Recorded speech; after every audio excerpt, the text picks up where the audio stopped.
ఎందుకు పోయినావురా? మళ్ళీ ఏమైనా కుట్రలు చేస్తా ఉండవా? కుట్రలేంటమ్మా? మరి ఆ ముసలిదంతా నీకేందిరా పని? ఇంట్లో ఎవరూ లేరు, ఒంటరిగా ఉంటే ఏదోలా ఉందని అమ్మమ్మ ఫోన్ చేస్తే వెళ్ళాను, అంతే. అంతేనా?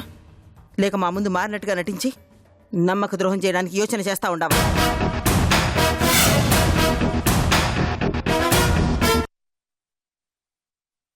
నిన్ను సిరి ఆగమన్నానా?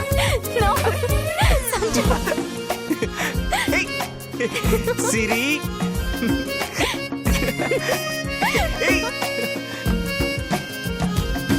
సరిపోవు కోటి కనులైనా, సరిపోవు లక్ష ఎదలైనా, నేను దర్శించి దరి చేరి వలచెందుకు.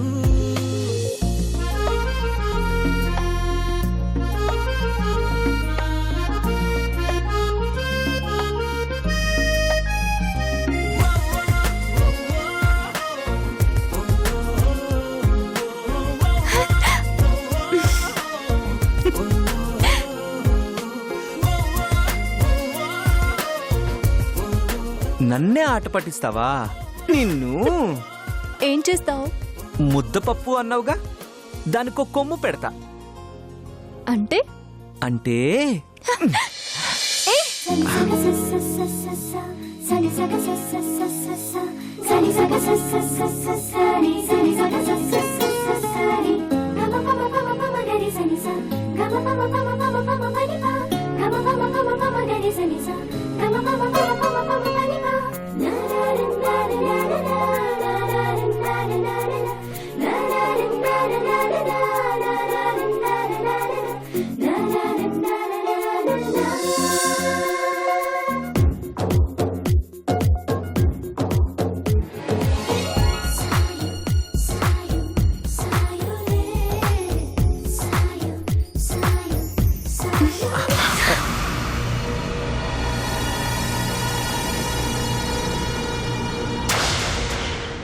సారీ, మీరు ఇక్కడ ఉన్నారని తెలీదు. ఏ అక్షయ్, వెళ్ళిపోతున్నావేంటి?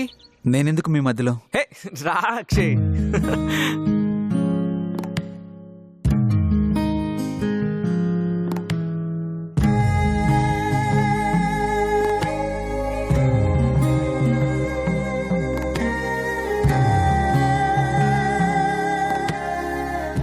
నా వల్ల మీరు అప్పుడు ఇబ్బంది పడ్డారు, ఇప్పుడు ఇబ్బంది పడుతున్నారు. I'm very very sorry. అయ్యో, డోంట్ వరీ అక్షయ్, జరిగింది మేము ఎప్పుడూ మర్చిపోయాం. మంచి మనసుతో నన్ను క్షమించి మీరు మర్చిపోవచ్చు,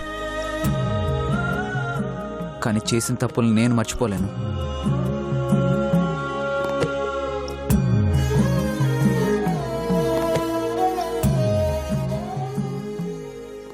అయినా మర్చిపోవడానికి నేను చేసినవి పొరపాట్లు కాదు, నేరాలు.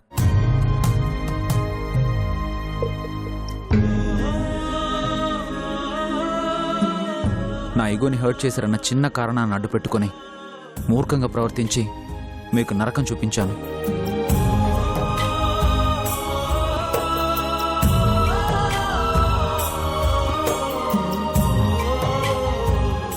ఆడపిల్ల జీవితం మీద మచ్చపడుతుందని కూడా ఆలోచించకుండా సిరిని డ్రగ్స్ కేసులు ఇరికించాను. ఇంకెన్నో రకాలుగా టార్చర్ చేశాను. అవన్నీ తలుచుకుంటుంటే తనకి మొహం చూపించడానికి కూడా నాకు మనసు రావట్లేదు.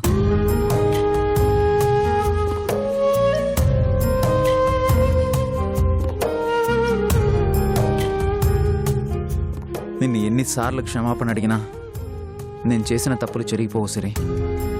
జీవితంలో ప్రతి మనిషి ఎప్పుడో ఒకప్పుడు ఏదో ఒక తప్పు చేస్తాడు అక్షయ్, కానీ ఆ తప్పుని సమర్థించుకోవడం మూర్ఖత్వం, సరిదిద్దుకోవడం గొప్పతనం. ఇన్నాళ్ళు ఆ మూర్ఖత్వంతో బతికిన నువ్వు ఇప్పుడు మారిపోయి నీ గొప్పతనం ఏంటో నిరూపించుకున్నావు. దానికి మించిన ప్రాయశ్చిత్తం ఇంకొకటి ఉండదు.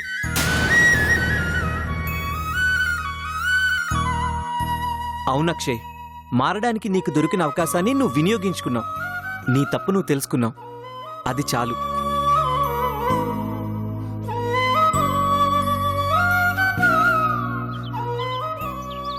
నువ్వు మమ్మల్ని క్షమాపణ అడగాల్సిన అవసరం లేదు. అదే నీలో ఉన్న గొప్పతనం సంజయ్. నీ మీదున్న కోపంతో నేను నిన్ను మామయ్య ముందు బ్యాట్ చేసి అవమానించాను. నువ్వు ప్రేమించిన అమ్మాయిని నీకు దూరం చేయాలని చూశాను. ఆఖరికి మీ నాన్నను చంపాలని ప్రయత్నించాను. కానీ నువ్వు అవేవి మనసులో పెట్టుకోకుండా నన్ను మీలో ఒక్కడిగా చూసుకుంటున్నావు. Your great Sanjay. ఆ గ్రేట్నెస్ నాది కాదు అక్షయ్, నన్ను కన్న తల్లిదండ్రులది. వాళ్ళు నాకు పంచిన రక్తానిది.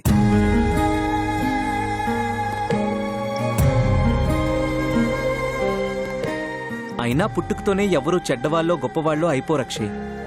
చిన్నప్పటి నుంచి మనసులో పెంచుకున్న ఫీలింగ్ వల్ల నువ్వలా తయారయ్యావు. పైగా ఇంట్లో ఉన్న పరిస్థితులు, నీ చుట్టూ ఉన్న వాళ్ళ మనస్తత్వాలు నిన్నింకా మూర్ఖంగా మార్చేసాయి. అంతే.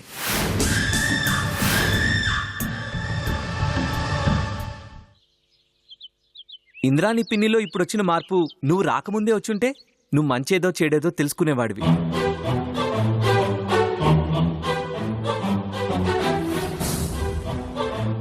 ఇప్పటికైనా మేము తెలుసుకోగలిగామంటే దానికి కారణం సిరినే.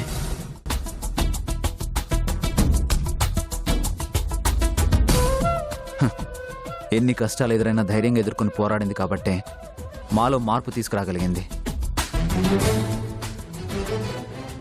రెండు కుటుంబాలని ఒకటి చేసి అనుకున్నది సాధించగలిగింది. ఇప్పుడు కోరుకున్న వాడిని కూడా పొందబోతుంది.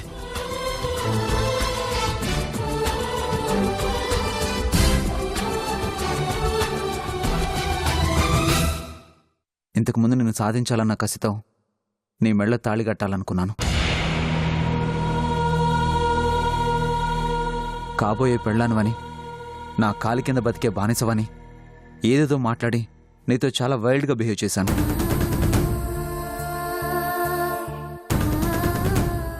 మీరిద్దరూ కలవకూడదన్న ఉద్దేశంతో నిన్ను నా సొంతం చేసుకోవాలనుకున్నాను. కానీ నీ మీద నాకెప్పుడు తప్పుడు ఆలోచన లేదు సిరి. అలా అని నేనెప్పుడూ అనుకోలేదు అక్షయ్. నువ్వు అనుకుంటావని కాదు, నా మనసులో ఉన్నది నీకు చెప్పాలనిపించింది, చెప్తున్నాను.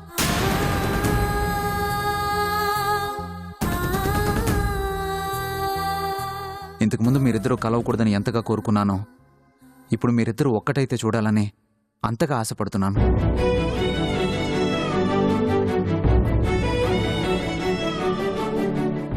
ఆ రోజు తొందరగా వస్తే బాగుండని ఎదురు చూస్తున్నాను.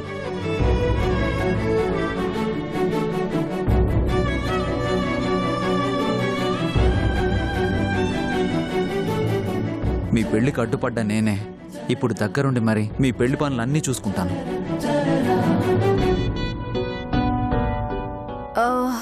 అంతా బానే ఉంది కానీ చిన్న క్లారిటీ మిస్ అయింది అక్షయ్.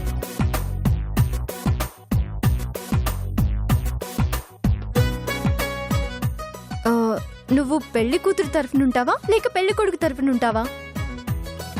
మావాడు నా వైపే ఉంటాడు. ఛాన్సే లేదు. అక్షయ్ నాకు సపోర్ట్ గా ఉంటాడు. ఏయ్ నో వే, నా వైపే ఉంటాడు. లేదు, నాకే సపోర్ట్ చేస్తాడు. నాకు అక్షయ్ నువ్వు నాకే నాకే సపోర్ట్ సపోర్ట్ చేస్తావు చేస్తావు కదా? కదా? లేదు, నాకే కదా? ఆగండి, లేదు, ఆగండి, నాకే ఆగండి, సపోర్ట్ ఆగండి. చేస్తావు కదా? ఇద్దరికి ఈక్వల్గా సపోర్ట్ చేస్తాను. ఓకేనా? ఓకే.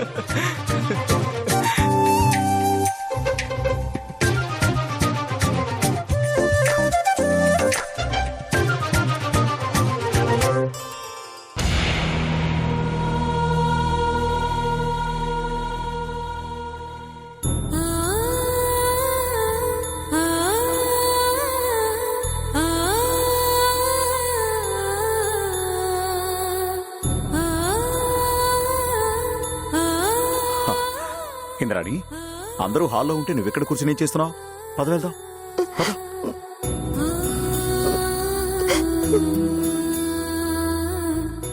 ఈ కన్నీళ్ళేంటి ఇంద్రాణి? అక్షయ్ నిజంగానే మారిపోయినాడయ్యా. నేనే అనవసరంగా అనుమానించినాను. మారితే మంచిదే కదా ఇంద్రాణి. దానికి సంతోషించాల్సింది పోయి ఈ కన్నీళ్ళేంటి? ఇందాకాడు సిరి సంజయ్లతో మాట్లాడటం చూసినానయ్యా. చేసిన దానికి చాలా బాధపడుతూ ఉంటాడు. అది బాధ కాదు ఇంద్రాణి, ప్రాయశ్చిత్తం.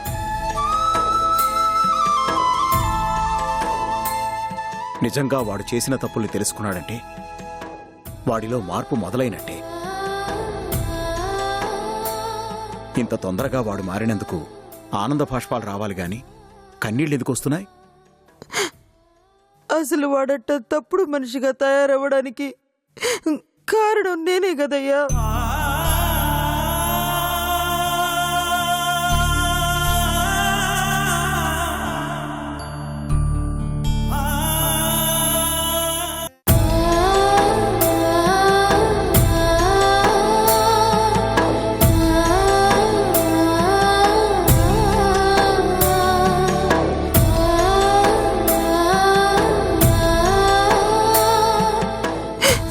కన్న కొడుకు మీద ప్రేమ కంటే కన్న తల్లి పంచిచ్చిన పగకే విలువనిచ్చి పసితనంలోనే అన్ని దూరం చేసుకున్నాను.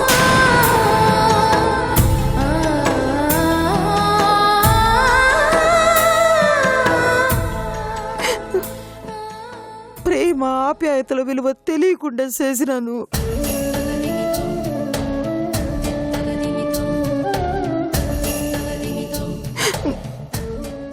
ఎన్నో ఆశలతో నా కాడికి తిరిగి వచ్చిన కొడుక్కి ప్రేమను పంచాల్సింది పోయి పగను పంచినాను. బంధాలు బంధుత్వాలు గురించి నేర్పించాల్సింది పోయి కత్తి పట్టుకుని బరిలో దిగడం నేర్పించినాను.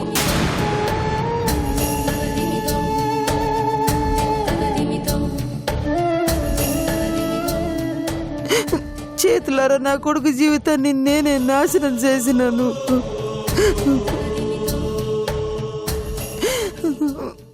జరిగింది తలుచుకుని బాధపడితే ఏమొస్తుంది ఇంద్రాణి? ఈ కొద్ది రోజుల బాధను నేను తట్టుకోలేకపోతున్నాను. 20 ఏళ్ళు అన్నట్ట చూసి నువ్వు ఎట్టా భరించినవయ్యా? నమ్మకం ఇంద్రాణి.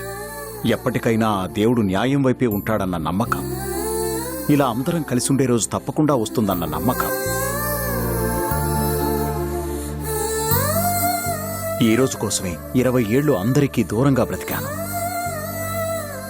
వాడు నన్ను నా మనసుని ఎంత కష్టపెట్టినా భరించాను. అయినా ఇదంతా నా వల్లే కదయ్యా. నేనొక్కదాన్ని సరిగ్గా లేకపోవడం వల్ల ఇంతమంది జీవితాలు నాశనమైనాయి.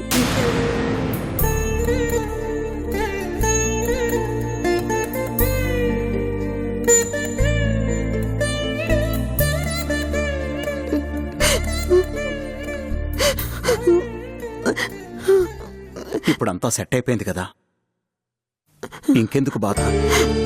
పెద్దలు చేసిన పాపాలు పిల్లలకి శాపాలు అవుతాయి అంటారు.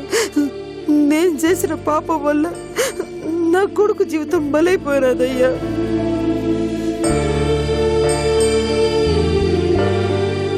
ఇప్పుడు వాడికి ఏమైందని నువ్వు అంతలా ఫీల్ అవుతున్నావు? వాడికి మంచి భవిష్యత్తు ఉంది. నేను బాధపడేది ఆడి భవిష్యత్తు గురించి కాదయ్యా, గతంలో నేను ఆడి మనసులో నింపిన ఆలోచనల గురించి.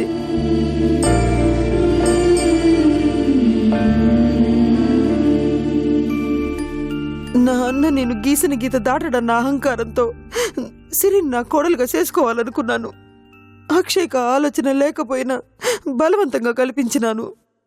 సిరి ఆడి కాబోయే పెండ్లావని ఆడి మనసులో బలంగా నాటుకుపోయేలా చేసినాను. ఆడిలో ఆశలు పెంచినాను. నా కోసం ఆడు సిరిని పెండ్లి చేసుకోవాలనుకున్నాడు.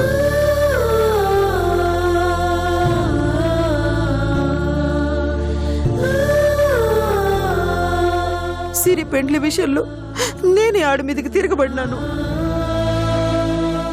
నా వల్ల ఆడు సిరిని ఎంత బాధ పెట్టినాడు, ఆడు ఎంత బాధపడినాడు ఇందాకనే నాకు తెలిసినది. అందుకే మనసు తట్టుకోలేకపోతే ఉన్నది. ఇలా గతంలో జరిగిన వాటిని తలుచుకుంటూ బాధపడుతూ కూర్చుంటే మిగిలిన నీ జీవితం అంతా బాధపడ్డానికే సరిపోతుంది. ఇంద్రాణి, ఎప్పుడైనా సంతోషాన్ని వెతుక్కుంటూ ముందుకు వెళ్ళాలి గాని బాధల్ని గుర్తు చేసుకుంటూ అక్కడే ఆగిపోకూడదు.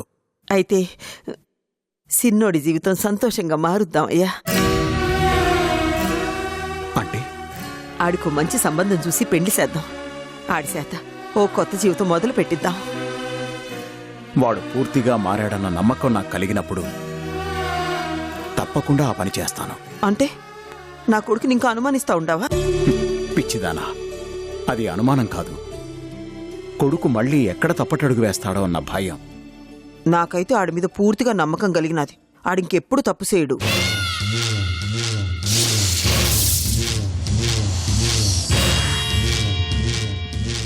నీలో ఈ నమ్మకం కలగాలనే కదమ్మా ఇంత నాటకం ఆడేది.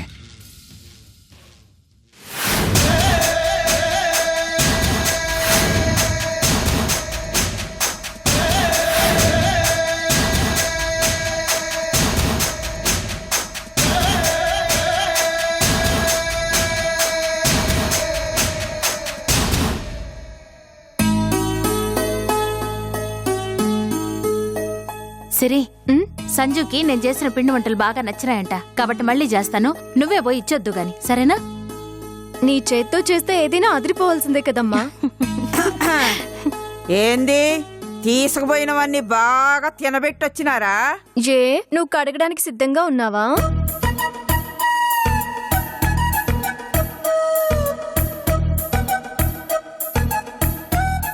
ఏరా బావా బావమరుదులు, వదినా మరదళ్ళు, కాబోయే మొగుడు పెళ్ళాలు ఒకరికొకరు ప్రేమగా తినిపించుకొని బాగా కౌగులించుకొని వచ్చినారా?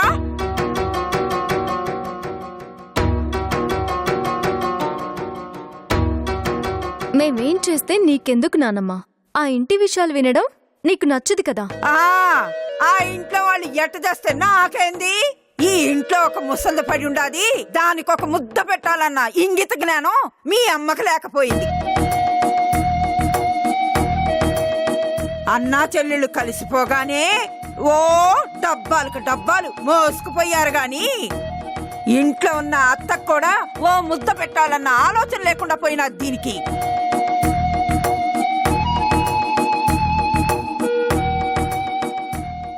అయినా నిన్నని ఏమి లాభం? కన్న కొడుకే నన్ను కొరివి దయ్యంలా చూస్తుంటే ఛీ! అయినా పగోనింటికి పలహారాలు తీసుకుపోవడానికి నీకు మనసెట్ట ఒప్పినాదిరా? ఏందమ్మా నీ గోల? పోయేటప్పుడు ఇదేనాసా, వచ్చినా కూడా ఇదేనాసా? వాళ్ళు పగోళ్ళు కాదు, ప్రేమను పంచే మనుషులు, అందుకే పోయి వచ్చినాం. అయినా ఎప్పుడు దాని మీద పడి ఏడుస్తావేంది? అది పెడితే తింటున్నావా ఏంది? ఊరికే గొడవ చేయనీకి కాకపోతే. అవునరా, అనిపిస్తుంది. నా బాధ నీకు గొడవలాగే అనిపిస్తా ఉంటది. ఇన్నాళ్ళు కాని వాళ్ళు ఇప్పుడు కావలసిన వాళ్ళైనారు. ఇన్నాళ్ళు కావలసినమ్మా ఇప్పుడు కానిదైపోయింది. ఎట్టగైనా మాట్లాడుతావు నువ్వు.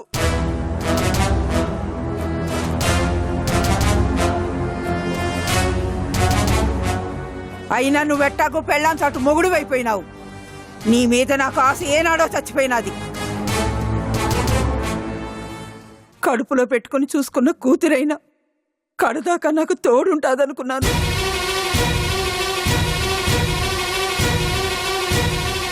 నేనంటే ప్రాణమని, నా పగను తీరుస్తానని ఎన్నో శబదాలు చేసి ఆఖరికి నా గుండెల మీద తన్ని పగోడ పంచం చేరినది. ఏం మాయ చేసినాడు ఆ పెద్దిరెడ్డిగాడు?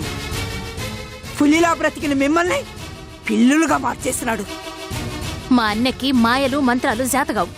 ప్రేమను పంచుడు ఒక్కటే తెలుసును. ఆ ప్రేమ విలువ నీ బిడ్డలు తెలుసుకున్నారు కాబట్టే మారినారు. శాతనైతే నువ్వు ఆ ప్రేమను పంచు, అప్పుడు అందరూ మళ్ళీ నీకు దగ్గరవుతారు. నువ్వు కూడా నాకు నీతులు చెప్పేదానివైనావా? ఛీ, పోవే. అమ్మా, పాప నానమ్మకి కడుపు మంటగా ఉన్నట్టుంది. ఆకలితో నానమ్మకి పెట్టాల్సింది నేను పెడతాను గాని అమ్మా నువ్వు లోపలికెళ్ళు.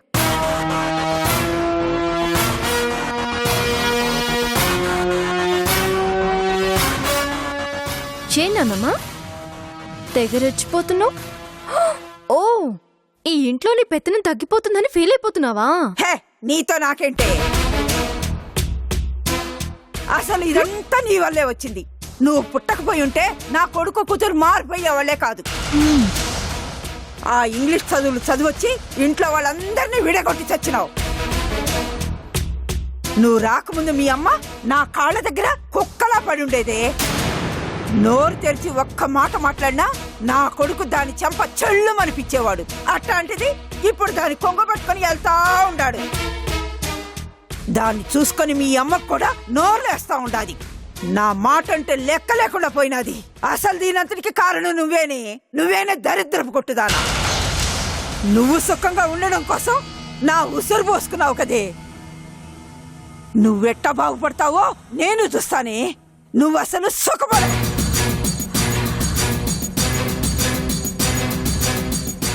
అయ్యో ఆపేసావేంటి నానమ్మా? తిట్టు, ఇంకా తిట్టు నానమ్మా. నువ్వు తిడుతుంటే నాకు భలే ఉంది తెలుసా. తిట్టవా?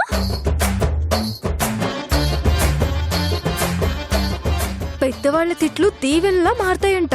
నువ్వెంత తిడితే నాకు అంత మంచిది. కానీ కానీ తిట్టు తిట్టు తిట్టు నానమ్మా. అయినా నాకు డౌట్ నానమ్మా, నువ్వు చిన్నప్పటి నుంచి ఇంతేనా లేక తాతయ్య పోయినప్పటి నుంచి ఇలా తయారయ్యావా? అయ్య బాబోయ్, తాతయ్య చనిపోయి బతికిపోయాడు కానీ లేకపోతే నీ చూపులతోనే చంపేసేదానివి.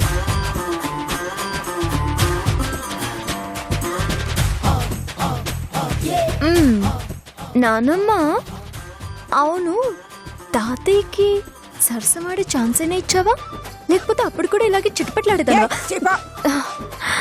అరే చెప్పు నానమ్మా, నేను తెలుసుకోవాలి కదా.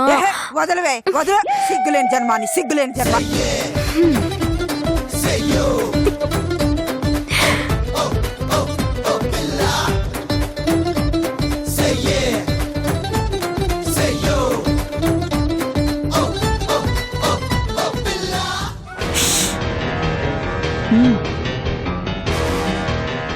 అది పక్కలోనే ఉంది, జాగ్రత్త.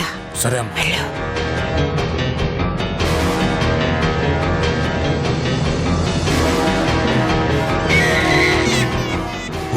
ఎవరా నువ్వు? ఎవరు? పాపనదులు. నిక్, నాన్న, పాపనదులు, నాన్న.